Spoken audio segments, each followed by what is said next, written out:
welcome Altazar to my podcast. It's a privilege to interview you.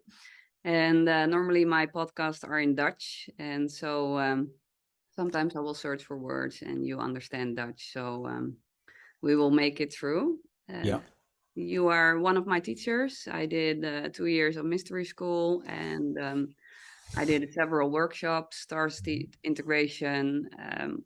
Shift your reality. And people often ask me in my coaching what it is that you do. And I Mhm. refer to you or I refer to protocols, and but I really need to explain it a lot.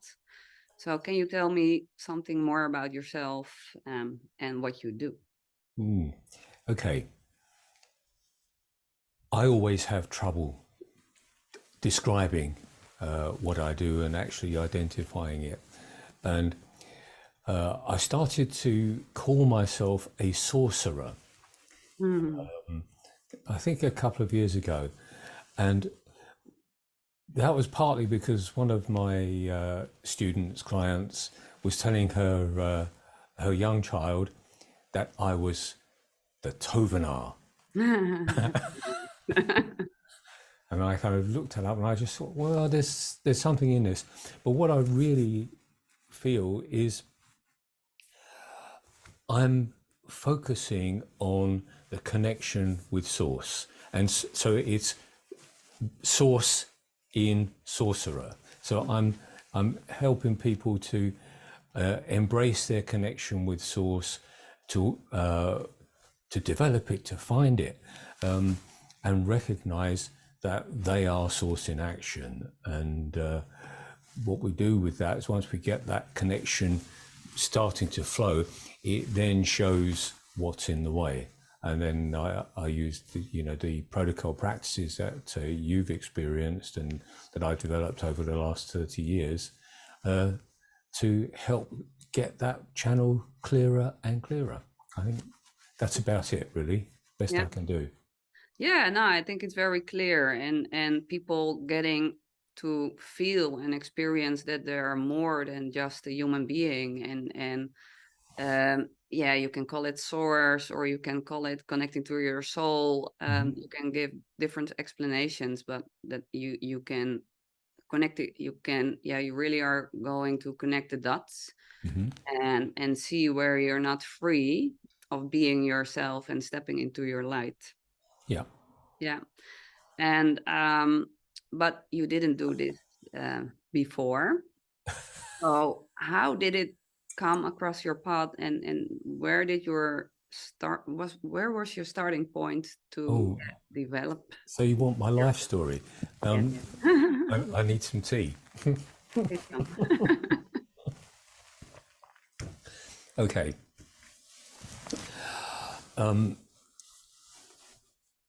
I'll try and be brief. When I was very young, a child, 4 years old, 3 years old, 4 years old, I could remember being alive before. I could remember being a man. And my parents didn't like that very much.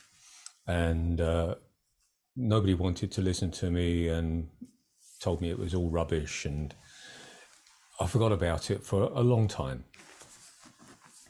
But it was always there at the back of my mind. Fast forward a few years, I had some nasty experiences with religion, Christianity in particular. And so I decided to reject all of that and decided God was rubbish. I still have issues around that. And I abandoned everything that smacked of religion or spirituality, and I got on with not quite being regular, but being an electrical engineer, working in the oil industry, and also, as you can see behind me, playing guitars. I've played guitar for a long time now, since I was 13. And I played in many bands and various forms. So, that kind of directed my life until my mid 30s when I was outwardly successful, You know, if you looked at me and said, "Oh, yeah, he's doing well," you know, you've got 2 cars, you've got, you know, a nice house, and, you know, son at public school and all that stuff, private school in English. And I was absolutely miserable. Nothing was working. Inside, it was, you know, was like just a knot, totally shut down. And I was just ready to jump off, you know, off the roof, you know, finish. And at that point, I kind of made a decision, an internal decision. What I say is the most important thing to do, to decide that you're going to be all of who you can be. You're going to be true to yourself, whatever that is. And at that point, I made that decision. Once I made the decision, then the universe started to, oh, he's quite serious, and started to change things. So the first thing that I got into was Buddhist meditation, which was Metta Bhavana, and I share that in some of the work that I do. And I did that for years. And at one point, and I'm really condensing things, at one point, my energy system switched on spontaneously. It was like I'd been plugged into the electricity and everything was alive and hot and burning. And it was like, oh, wow, what's going on? And, you know, somebody else asked me this, I think about a week ago. And I had 2 responses. One was, wow, this is great. There's something to explore. There really is something, you know, beyond this kind of physical existence, as you've just said. And the other was, oh, no, not this again. So it was like some part of me was remembering, you know, that I've been doing this kind of energy work, connection with spirit, with organic intelligence, whatever you want to call it, before. And, you know, as the years have gone by, I realized that I've probably done it quite a lot, because it's almost second nature. It's like I find it so easy that I wonder why no one else, or why very few people can do it in the same way. And I think that's a clear sign of, for most people, whatever you find really easy, that's your superpower. You know? Just because you find it easy, it's probably you're the only one that can do it in your way. So anyway, so that set me off on a path of looking at healing practices and healing processes. People, when I told people about it, they said, "Oh, well, you must be a healer. You know, start putting your hands on people." You know, one Catholic priest told me, "You must put your hands on people and tell people you healed them in the name of Jesus Christ." I thought, Jesus Christ, I can't do that. I'll finish up in prison, you know.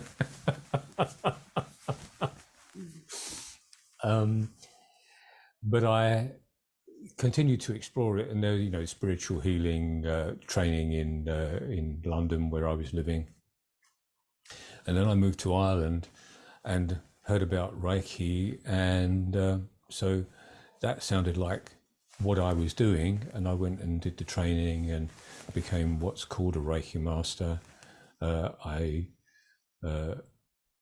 What did I do? I exchanged Reiki master initiations with 5 other Reiki masters in the course of my own development.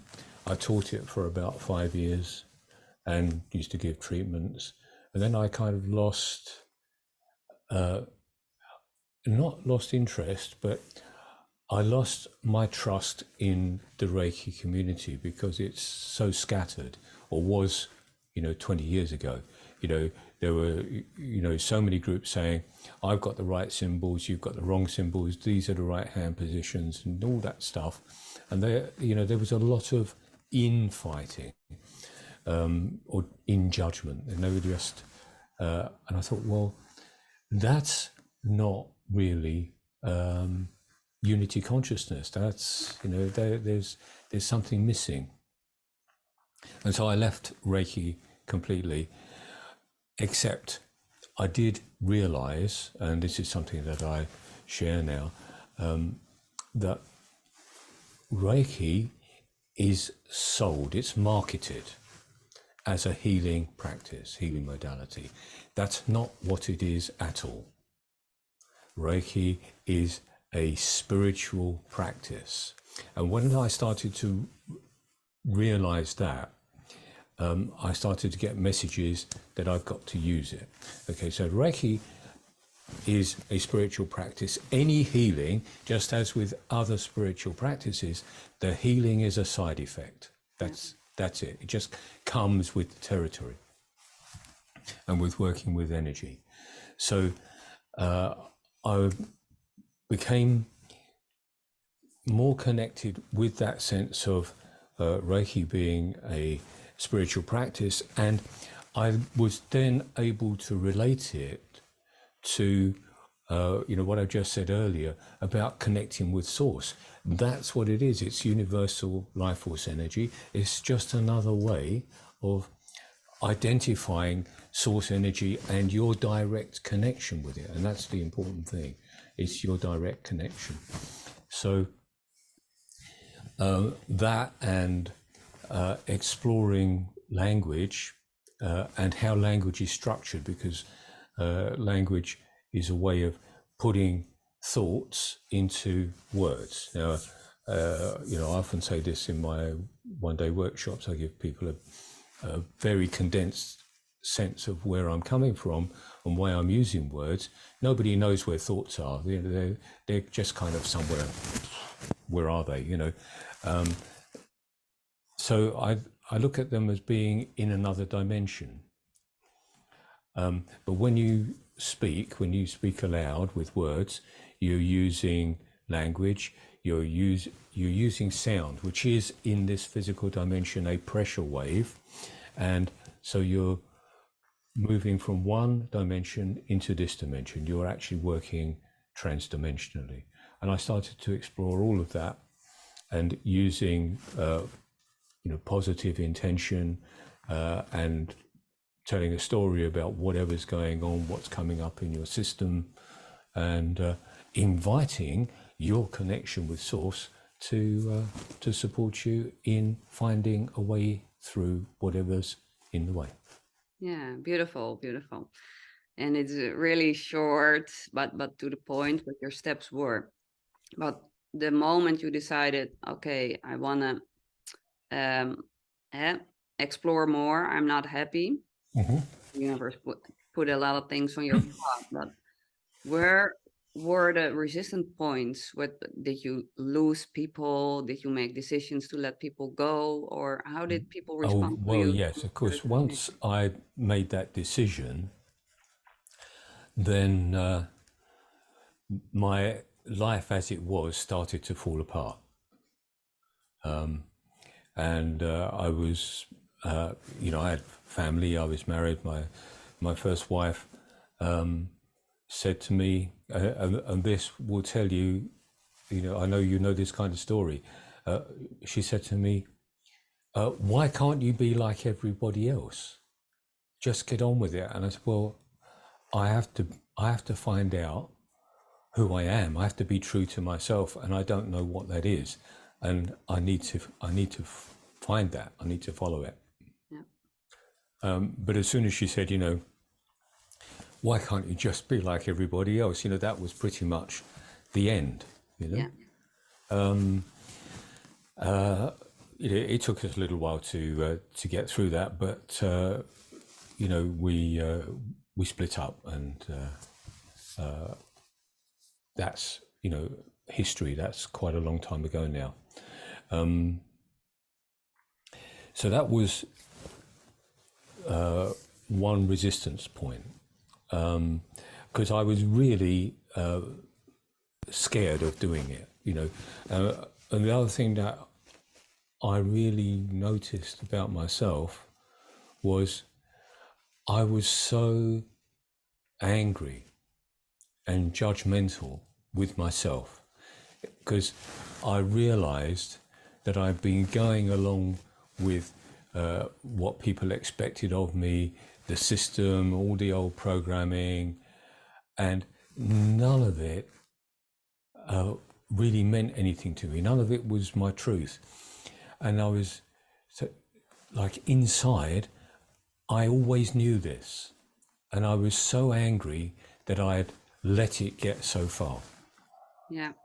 Yeah, I can relate to that. That my life, I had it all according to the standards of Yeah. society, a big house, a family, Mhm. making a lot of money, and we really were on the outside the happy family, and something inside me, my sensitivity, my Mhm. yeah, feeling, I feel everybody's energies, and but yeah, some people could respond to it quite well, but some people really were, oh, don't go there, and I don't want to Yeah. feel this. And so it really took me a while, I think 2 3 years, to start and really choose me and Mhm. discover what my gifts are, and what do I have to bring here, and what am I here for. Yeah. And yeah, I also divorced, and now we're on very good terms. But and Mhm. I see the development also on the other side that he's Mhm. exploring. So I'm really grateful for that, and how we can go create being a parent for our kids, and but Mhm. also bringing in the spirituality. And I see my kids growing up and building on some layers and layers for the society, where they are still being authentic to themselves, or where they are suppressing themselves for shame. And I think it's very important for parents, also in these times, that you really honor the authenticity of your kids, Mhm. and yourself. But and if you clean up yourself, you give them space to be themselves, is my experience. How did you Mm. Well, yeah, experience that's a this with your son? yeah. Well, that's a good question, Caroline, because you know, I'm rolling the clock back now. We're talking about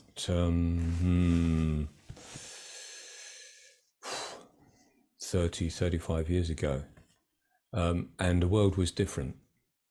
Yeah. So, I was hit with a lot of judgment from the mother of my son, and she still holds that. Oh, wow.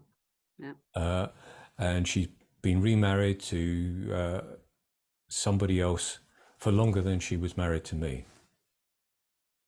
The interesting thing is, some years ago when our son got married, her new husband, or second husband, came up to me and said, "How did you deal with her?" Wow. Well, that's obvious, isn't it? Yep. That's nice. And I respect her. Certainly our relationship was, was important in holding me in that pattern, and giving me something to break out of. So it was very important, Yes, of course. and I recognised that whatever is going on for her, she's doing the best she can. That's and I'm in touch with my son, of course, who we have a good relationship. And he reports that in some ways she softens, but he's more tuned in, and he recognizes that she's just very, very stuck in her patterns and her pain. Yeah. You know, so that's one thing. How I dealt with my son.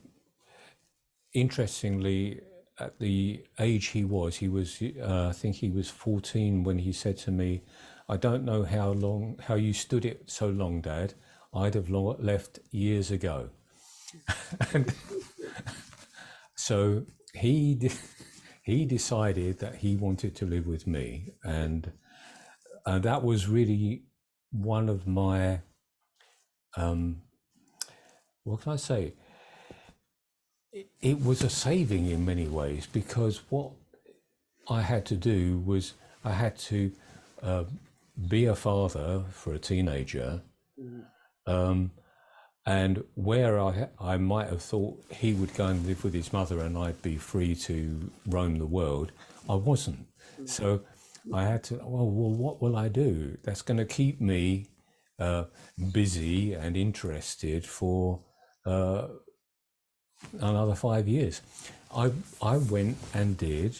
I went back to college. I did a degree, a bachelor's degree in English, because I thought, well, that's not like electrical engineering. It's something completely different. That's a change, and there'll be some women there. That was my, cause,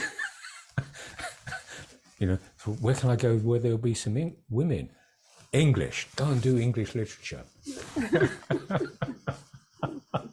So that was the level of my consciousness, But it was so important because I started to look at not just, when you do English literature, many people won't realize this, that you're not just looking at pretty words and interesting stories. You're looking at how the words are put together, why they're put together that way, and the whole structure of what goes on between the mind and the mouth, and the thoughts and the words. And that was something that was really interesting to me, because it enabled me to go inside and question myself and all the patterning. Why was I using certain words and certain expressions? Why was it instead of others? And it got me to look at my prejudices. And then I got so interested in that I went and did a PhD afterwards in that process. And that's where, I know you've been in my workshops and you know that I generally get the words pretty good, even though, sometimes they're English, well, they're always English and a bit complicated. They're always pretty close. Yeah. Yeah, I really feel that you really think about it or feel, it comes through, of course, but in the pre-formatted protocols that you shared, you really see that you really put thought in it and choosing the specific words that fit and have the energetic load on it or you want to put out. Yeah, and I think that works because divine intelligence, spirit, universe, it just says, okay, what have we got here? Ah, yes, these are the tools we can use. So it knows, well, maybe I was directed to be using, to be exploring language, but it knows now that I've got such a lot of, what I call psycho-linguistic structure, that it goes, this is how to do it. And it just uses that structure that I've created and worked with. Yeah. And even we're talking about words, what in English you have spelling, and I always say everything that comes out of your mouth is a spell. It is. That's exactly right. Even in like this conversation or in other just chatting with your friends, be mindful or if you are sharing how you feel about yourself or something is stirring up and really choosing mindful that not I am sick, no, I experience that a cold or exactly. I feel sick. You have to come back, because as soon as you say I am, I know in Netherlands it's ich ben, but as soon as you say that, then anything you say afterwards you've identified with.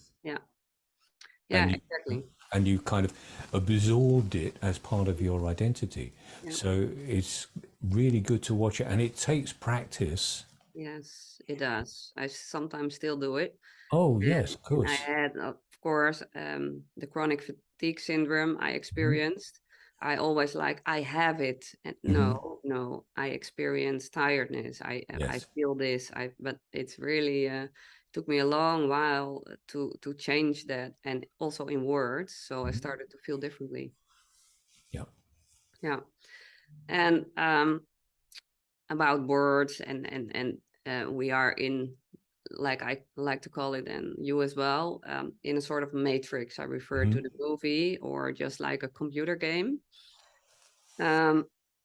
Now there is a lot happening, and in the world the last few years, and like I see it, it's like wars and the church. It's something an entity or an egregore puts out, and then it's creating fear, and then the same egregore who's putting it out, or people are coming with a solution. And how do you see that, what's happening right now?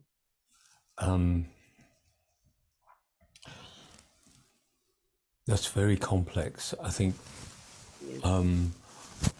what I see right now might be challenging to many people, but I think and believe that there's been a cosmic war going on for thousands of years. And part of that war has been to control human consciousness, because human beings have an innate ability to connect with source and create. We are creator beings. And the beings that have been in control of this planet are not creator beings. And what they want is our energy, so that they can use it to create what they want, but also they want to keep us suppressed so that we don't create a reality that eliminates them. What I think is happening is, the more conscious we become, the more we create a reality that actually does eliminate the controlling layer. Okay? Now, what's happened is, over thousands of years, that those controlling energies, and there's lots of biblical references and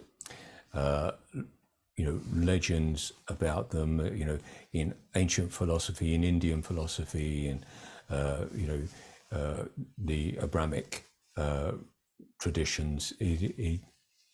There's just lots of it, and it's worth exploring and doing your own research to join the dots and make sense of it all for yourself, because it's more than I can do right now. But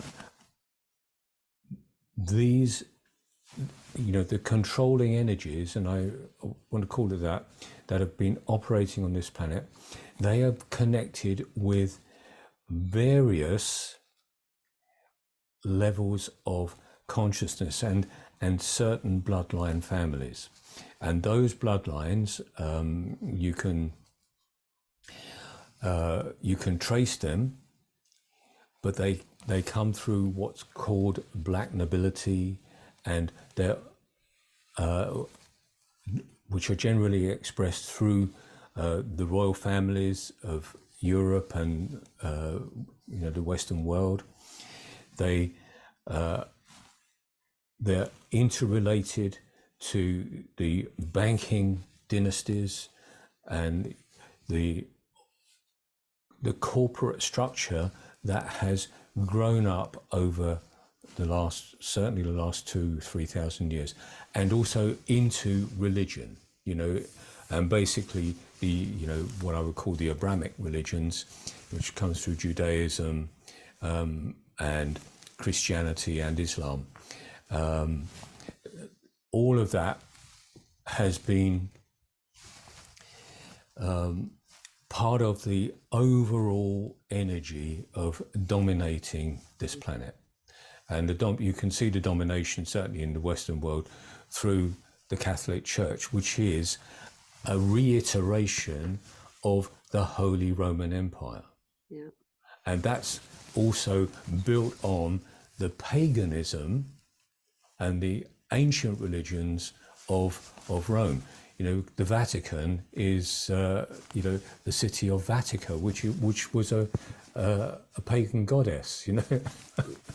It's, and all these threads they're so far-reaching, but they have a consciousness, and it's invisible, and it's like when you walk into maybe a business or a church or something, you can feel an energy, you can feel it, and you can feel how it expects you to behave. So you walk into the church, it expects you to, be like this, take your hat off. Well, ladies don't do that, but and be respectful. Yeah. Be respectful of what? That's my question. Outside of yourself. Something that's outside of yourself. It's like we're in control. There's a dominating energy, and there's a term for those energies, which is egregores, which you used, and that's becoming more familiar. An egregore is basically it's a thought form entity that has its own self-intelligence and its own survival instinct, but it feeds on that energy of my fear that I'm going to be disapproved of. When I go into a church or I go into the building, I start to, if I start to go inside and feel small and, am I okay? It starts to feed on that. And really, to make it more practical, it's like when you experience, if you are in a church or just somewhere else, but you experience a lot of fear, after the feeling is gone, how do you feel? You're tired, because yes, it really drains your energy. So for people, okay, when you are walking somewhere or being somewhere and you feel fear, notice in yourself how you feel, how is your energy afterwards. yes, Yeah. and What just popped in my mind, you were talking about the church. What I noticed in the Vatican, there are all men yes. in higher positions. What are your thoughts about that? Well, I think the history of the Catholic Church, and it's the Catholic Church rather than Christianity, is to subordinate women, and that's been a dominant practice for certainly 2,000 years, the existence of the Catholic Church. I think, well, basically it started around about 300 AD, when, the Romans and the Roman Empire were looking at how do we control people and how do we obliterate the ancient traditional spiritualities, because, throughout, certainly throughout Europe, all the healing and spiritual medicine was all provided by women, and gradually, the church wanted the power that women had, so it kind of gradually eroded that power, and I think that's very clear in so many of our institutions. For a woman to rise to prominence, she has almost got to be more masculine than the men. Yeah. And there's a huge imbalance. Yes, there is. And if I look at myself, I used to be much more in my masculine and hardened up and taking action and tough and go, go, go, go. And I really learned to get in my feminine and soften up, but also just letting every emotion pass through in the moment, being present with it. But therefore, I had to heal my own masculine because it was imbalanced, and as I see it, I look at the world and people that I meet or have conversations with as a mirror. So when I got triggered, of where do I have men in my life who are not emotional available or are tough, and that's also a mirror for me. Do I lack connection with my own divine masculine? Mm-hmm. So it's And it's a journey. I think that's always something that's going to be shown, because the way the system is now is women are programmed to want an action man, aren't they? And they get a sensitive man and they don't want him. guilty. No, not anymore, but No, yeah, I know it's changing, but yeah, that's the program. It's you know the Barbie doll, the Ken and Barbie. It's like Mr. Action and Miss Pretty. It's and that's not the reality that we want. There's value in both. But it needs to be balanced and accepted. I know in my current relationship, maybe I shouldn't say this, but I'm going to say it anyway. My partner, my wife, and I know you've met her, Rina, she has a very strong masculine energy. And I have quite a strong feminine energy, and something that we explored, we've explored throughout our relationship, very much, she will see, from a masculine point of view and do the masculine jobs. And I'm thinking, I'm a man, I'm supposed to be doing this, but then we gradually got to the point where we learned to do in the relationship, you do the bits you like, I do the bits I like, we do the bits that we're good at. And it so happens that I do a lot of the feminine work and she does a lot of the masculine work. Interesting. Then we learned, and this is something that you can explore, there's something called 9-star key. I don't know how it's how that translates, but key is the Chinese key. 9-star key. It's yeah, 9-star key. And if you look at that and check out the masculine, feminine characteristics, the energy characteristics, then I have the most feminine inner energy that comes up on the 9-star key, and Rina, my partner, has the most masculine energy that comes up in 9-star key. So it just kind of confirms the balance that we found, and are still exploring for ourselves. Yeah. And it's got nothing to do with sexuality. No, it's. I think it's like the way you're being and how your energetics work. And I did a podcast about it, 9-star key. Okay. And he did a short draw of my map, and but I will look into it because now you're referring to it again, so I will explore it more. It's nice. Yeah. And yeah, we talked about the women are suppressed, the healers, and what we did, the witch wound. We also did in mystery school. Yeah. Does it comply the witch wound for men also? I know the witch wound. Of course it does. Yeah, because we've all had incarnations as men and women. It's like I know this for myself now because I've had experiences of other lifetimes where I was a woman. Quite interesting. The first time I did this, I was in a workshop in Ireland, and this is 25 years ago. And this person, the lady who's taking the workshop, she regressed, a room of 20 people into another lifetime, and we were all there. And suddenly she stopped, and where are you? And it's like, oh, I was in a female body. I could feel it, He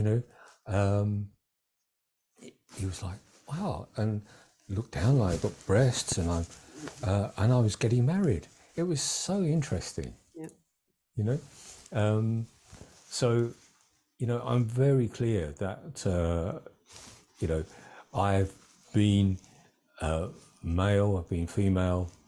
The witch wound is relevant for everyone. And just to give an idea of what we're talking about, that's where we've had an incarnation, where we've been some kind of shaman, some kind of healer, sharer of organic wisdom, and we've been punished, persecuted, or executed for it. As we know, people in Europe were burned at the stake. So that's something that often comes up in workshops, and relevant for all of us. Yes, I think so too. I experienced also, I think the first day at the first mystery school I did, it was Okay. into the witch hunt. A lot that came up, and Yeah. but I think also when I look at my path, coming out to be a spiritual or a healer or making, telling people what I do, I really had a blockage.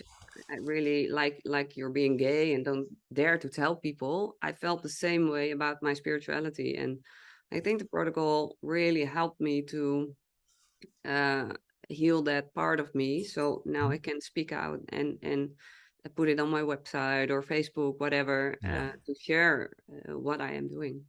Well, of course, it's still dangerous. In some countries, it's still, you still get punished for it. We're punished socially for it because, people like you and me, we are whuppies, and it's a way of judging us and trying to invalidate who we are and what we do and the truth that we express. And all of that invalidation really comes from fear. Whenever there's that kind of anger and projection, it's all coming from fear. The question is, where is the love in this? Is there any love in this? No. Okay, so it's fear. So it's actually coming from a place of untruth, a place of lies and false belief. Yeah. Yeah, I think mostly when you have a projection, what I notice in myself is the more I develop and the more my energetics are getting bigger and higher and lighter, my frequency is starting to rise, the more people are getting reactive and starting to project things on me. How do you experience things like that, or just that people are getting emotions come up just being in your presence? I don't have much experience of that these days. I have had experience of it in the past where, people have told me that it's rubbish and, in fact, my father, before he died, and this is again, a number of years ago, he he asked me what are you doing now, because I'd grown my hair and I was let go of engineering and doing things, and I said to him, well, you don't want to know what I'm doing. And my dad was, oh yes I do, he's quite strong personality, and I said, well, right now what I'm doing is I'm working with spiritual healing and I'm supporting people to grow. And he said, oh, that's a load of rubbish. Why are you doing that? And I said to him, just a minute. Why do you think I'm telling you this? Do you think it's easy for me to tell you? Do you think it's easy for me to tell the world? Do you think it's easy for me to actually do this in a world that judges it and calls it rubbish? Do you think it's easy? Oh, he said. And I said, well, now you look at, back in the 1930s and 40s, you were a trade unionist. My dad was a shop steward. That was a trade union official where he would be able to bring people out on strike. And I said, was that easy for you to be in that position, to be a trade unionist, to be, you know, in the middle of all that, when people were saying, why don't you get back to work and just get on with the low wages and all this? Do you think that was easy? You know, what was that? Was that easy? And he said, okay, I understand. Mm-hmm. Oh, wow. Beautiful. Yeah. You know? And so that's my answer. You know, do you think this is easy? Do you think, you know, look at what you believe. You know, I know where you are, but, you know, the rest of the world, do they think it's easy? Do they think we are stupid? No, I don't think people think in my surroundings, my inner circle, like I like to call it. No. No, we all reflect back to each other and mirroring each other and help each other rise again, or look at our shadows that we don't see ourselves, and learn and grow. But that's my way of being. Before I was there and had that people around me, I had to let some people go who Oh. didn't could go with me anymore. And I see a lot of people struggling with that when they start developing themselves or exploring spirituality, and they're like, yeah, but my friends, yeah, they don't understand, or they discuss with me about it, and they really have trouble letting go. So what would you say to people who are coming to you or to me with that question?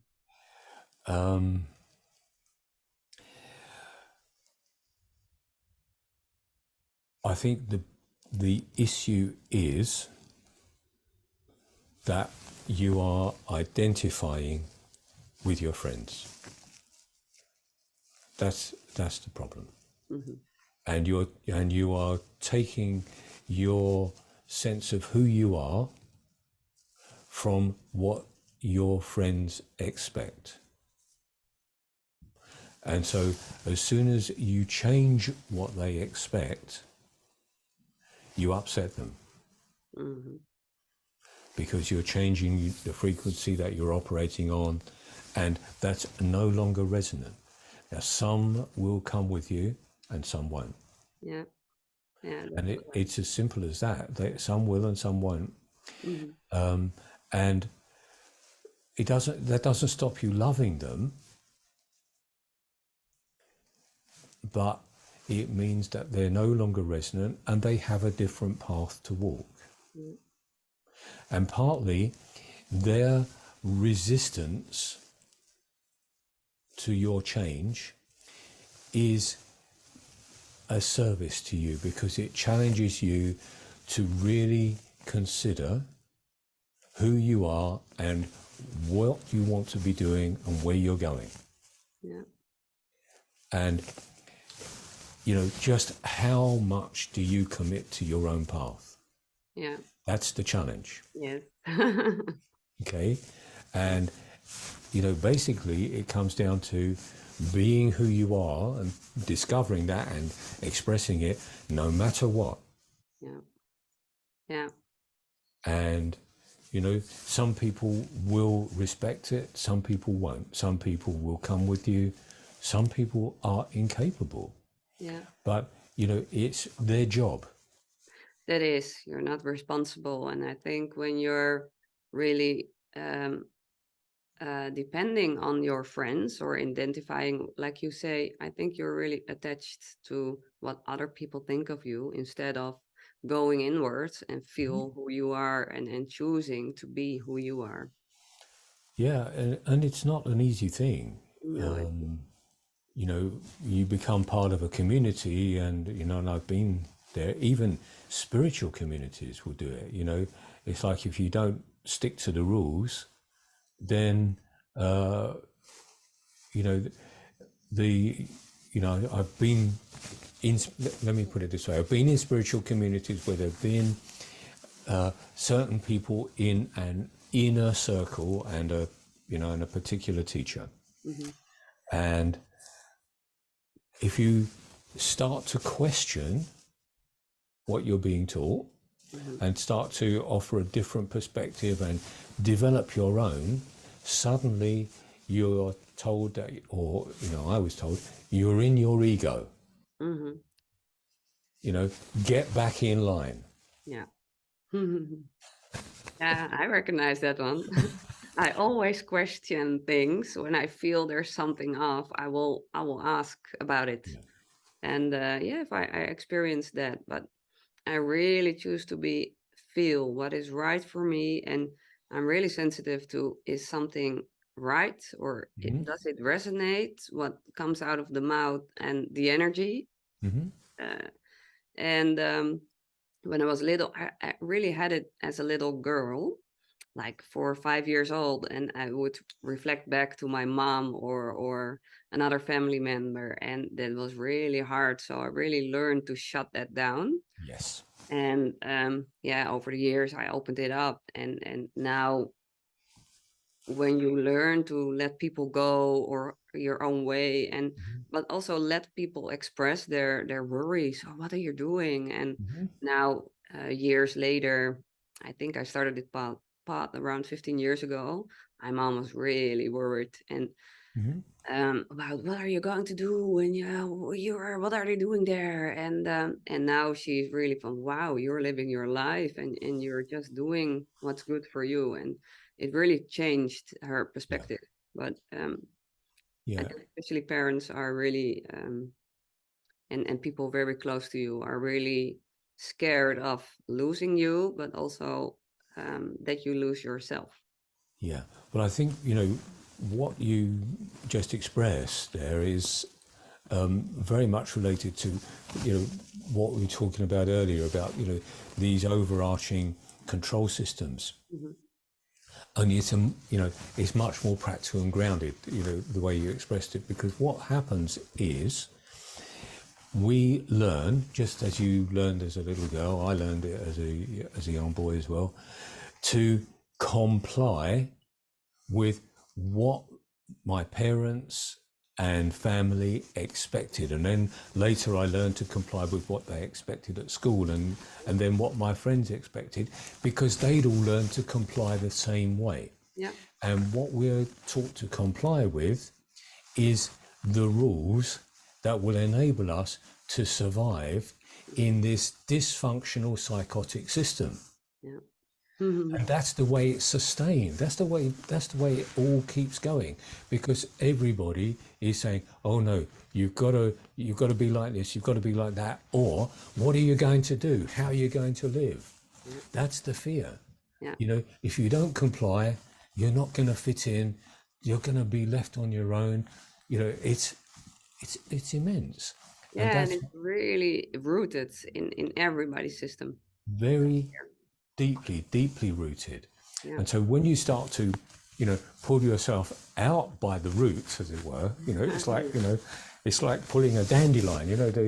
What you call them in Netherlands. Paardenbloem. Yeah, and they've got this very pretty yellow flower and a few guys, and the root is like that, Yeah. and it goes down, and that's what you're doing. You're pulling your root out of the system, and it takes an effort.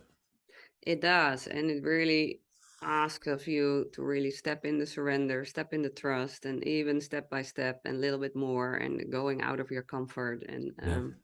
just trusting that you're supported, like your intent every day. And sometimes I don't do it, but the morning that I choose to be all that I am, and Mm-hmm.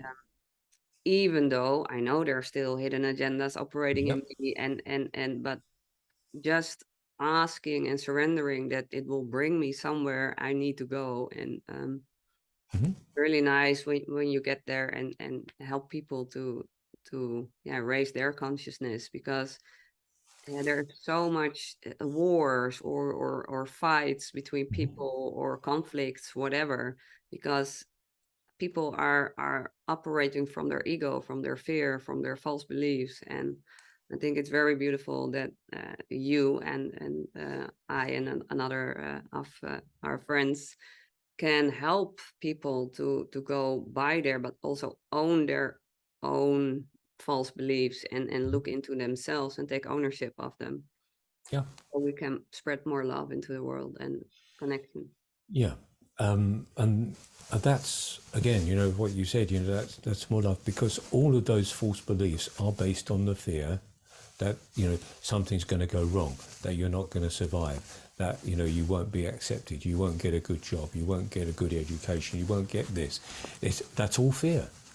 Yeah, and that's really, I think it's also really over identifying with who you are now in this moment with your physical body, and when you're dead everything is over. Yeah, I Yes. don't believe that, and I don't see it that way. Like, a baby is born, it's very traumatic for the baby, but he's stepping into another reality, and like, when our physical bodies stop, we step another reality. And I think when we work on the core belief, that we don't fear dying anymore, I think we have such freedom to live and do whatever we want. Yeah. Yeah. Yeah. Yeah. All right. Is there something you like to add? Ooh. No, I think we've covered a lot of territory, Yes, haven't we? I think so too. Yeah. No, I'm just happy to do this. You know, thanks for inviting me. And yeah, just great. Yeah, I will share it on the 11th of September. I will share it on YouTube, and it will be on Spotify, also in audio. And Okay, yeah, and you know how to get in touch with me, and just you know yes, I will put your website on it. what And I'm doing. yeah. I Maybe you can tell a little bit more of your day workshops and mystery school, so Okay, people well, know what you. okay, I can say something about that. I don't know the dates. You have to check the dates on basically the Bridgman website, because that's where the agenda is. But I'm doing some one-day workshops, which I call Grounding Your Soul's Energy. That's really just my entry level workshop, where I introduce you to the way I work, and the concepts of bringing your soul's energy, because the human soul is a mighty energy. To get it into this physical body takes a bit of effort, and when it comes in, it goes, oh no, look at all the mess in here, and starts to make some room for itself. So it's to help people to see that and to understand the connection with source, and that they can do it. This is really the big thing. And then I have some other basic, well, I call them basic workshops. I am doing universal energy attunement later in I think September, the back end of this month, September maybe. I have a Shift Your Reality retreat, which I know you've done in October. But that's 4 days in Isis Sophia, which is not a residential, but it's 4-day intensive. And I have Starseed integration practice, and Starseed integration is really about, if your soul is eternal and it lives here in a lifetime for 70, 80, 90 years, and it does that 100 times, well, that's still only 9,000 years. What's it been doing for the rest of eternity? Well, it's been, floating around the cosmos, getting lots of experience, getting into all kinds of trouble, and some of that can have an impact on how you express here and now. So it's about exploring that, and what might be carried from your other forms of multidimensionality. And I also do what I call a Merkaba light body activation. I'm just mentioning these because these are coming up in between now and Christmas, and I can talk for another half an hour about it. So better just point people at the website. But what I do need to say is, the mystery school is about the mystery of you. And it's about exploring that and discovering that, using protocols to go deeper and deeper and deeper inside yourself, and share that in the group and with your buddies, and learn to practice it with others. In the past, the Mystery School has been entirely about that. Next year, the Mystery School is expanding to include all the other workshops, like the Starseed integration, the Merkaba activation, the Shift Your Reality and Reclaiming Sovereignty, and Universal Energy. That's all going to be included in the Mystery School, and I won't be teaching them as separate workshops. Yeah. So deep dive. yeah, and we will be running from January until December. So, you know, we won't be putting it all in 3 weeks. You know, it's kind of it will be too intense. So we're then, you know, calling that energy mastery in Mystery School, because basically it's mastering your own energy, and all of this is practice. You don't learn it like that. You get lots of techniques and practices like you get with other workshops, but the real growth comes through finding what resonates and keep doing it, keep practicing, and then, you know, because you're growing into yourself then. Yeah, great. And really, because you really are doing it in the Mystery School, I like to add, you really embody it and experience it to the fullest you can. So it's not only a theory like you learn in books or teacher is telling you. It's really profound to experience it on a very deep level. Yeah, and it's organic. I like to work organically. It's not a question of, oh yes, today we're going to do your mother, tomorrow we're going to do your father, and check. We let the group energy inform us of what's present and where we need to go. Yeah, great. So for the people who want to find you, they can go to Richmond, the website, and to your own website, Altazar Rossiter. Yeah, my own website is just my name, altazarrossiter.com. It's not as up to date as it could be, but all the dates of the diary, that's all on the Bridgman website. All right. Okay. Thank you so much for sharing your wisdom. Thank you. The nice talk, and we will see each other later. Ja, oké. En tot volgende keer. Yes, tot de volgende keer.